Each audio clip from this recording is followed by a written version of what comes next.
Kia ora, and welcome to week 3 of 285 fiction writing.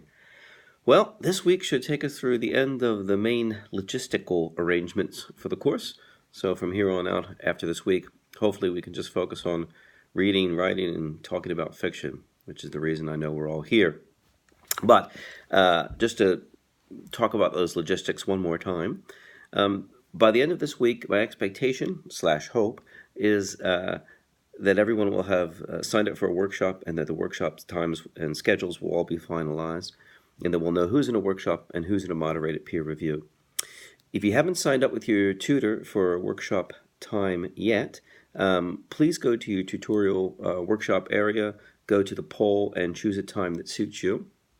If no time suits you absolutely, you may opt for a moderated peer review, or you might send your tutor either an email or a message on the dialogue tool under your tutorial group and just explain that you need to rearrange a time to meet because it just doesn't quite suit your schedule. But that would be great to get that all sorted by the end of this week, and then we can get into the main meat, or for a vegetarian-friendly version, the main tofu of the course, which is reading, writing, and talking about fiction. Briefly, there was a question in the main discussion forum about whether or not to continue posting writing exercises in the main writing exercise forum, or the writing exercise forum in your tutorial group. I had advised one student, continue putting them in the main forum so we can all read them. But upon consideration and in discussion with my tutors, I thought, no, I think that was probably the wrong advice. I think most of the writing exercises should probably go in your individual tutorial forums for writing exercises. This will cut down on the overall site traffic. Nonetheless, I've kept and I will keep the main writing exercise forum open in case you have some really, really choice writing exercises that you'd like to share with the whole of the class. So that's still going to be an option, but it shouldn't be your first choice. Sometimes students about this point in the course realize that their first stories are going to be due soon, and they say, when should I start writing? As I hope I've tried to make clear, but I'll just try one more time in case I haven't made it clear, the answer to that question is yesterday. So the idea is that you'll start writing.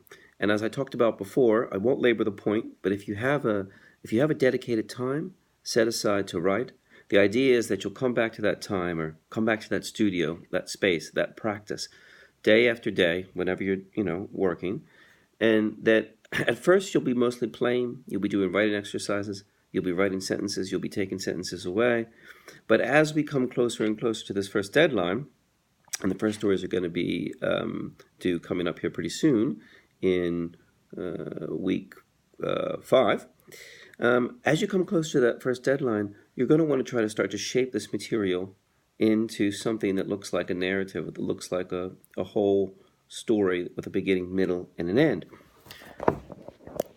Toward that goal, this week's reading is on plot.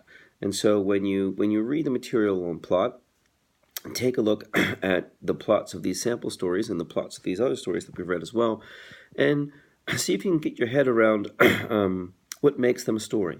What questions do they leave unanswered? What essential questions do they answer that we need to have answered in order for it to be a successful and satisfying story? We'll talk more about this in the next video, but let's start just thinking about that. Finally, I want to end by talking about reading. One of the tutors made a post and said, listen, the reading is really central to this course, and it is. And it's the one part that could sort of slip and go undetected, slip away, go under the radar. I just don't want that to happen. What I used to do, but it's just labor prohibitive now for both students and tutors, is post questions in the general discussion forum that ask you to engage with the stories. What I found is that a very small percentage of students actually answered the questions. So I've stopped doing that. But what you might just do is pose yourself informally questions as you go. Questions such as, how did voice influence my reading of Patricia Grace's Mirrors? If it had had a very sort of serious voice instead of a less playful voice, how might I have read the story differently? How did that create a different sense of urgency in the story? Questions like that. So for this week, for instance, you might ask, The Pearl Necklace by Guy de Maupassant. One of the reasons we look at that story is to talk about surprise endings and some of the drawbacks of surprise endings and shock endings, one of them being that they don't have much staying power. Not very good on a reread. So as you read that story, you might want to think, how would that story be rewritten? How could it be written? How would it look if it didn't have a surprise ending or a twist like that at the end? I know twists are often lauded, but they can become cheap and they can come at a very high cost, and that cost is feeling a little cheated as a reader. And if you felt that way at the end of The Necklace, as I know I always do every time I read it, you might want to think, what would happen if you took that material differently? What if I don't want to spoil anything, but what if we knew about the ending at the beginning of the story? How would that shift the story?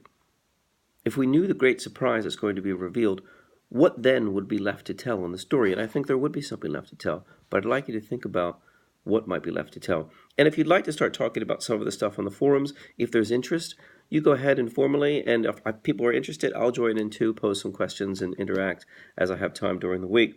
So continue writing. Be looking to finalize those workshops this week, deciding whether or not for sure you're going to be in a workshop or a moderated peer review group, and begin trying to think about shaping some of the raw material that you've been writing during your daily practice or weekly practice, whenever it is. Begin thinking about shaping that into your first story, which we do in week 5. I'll see you on the website this week.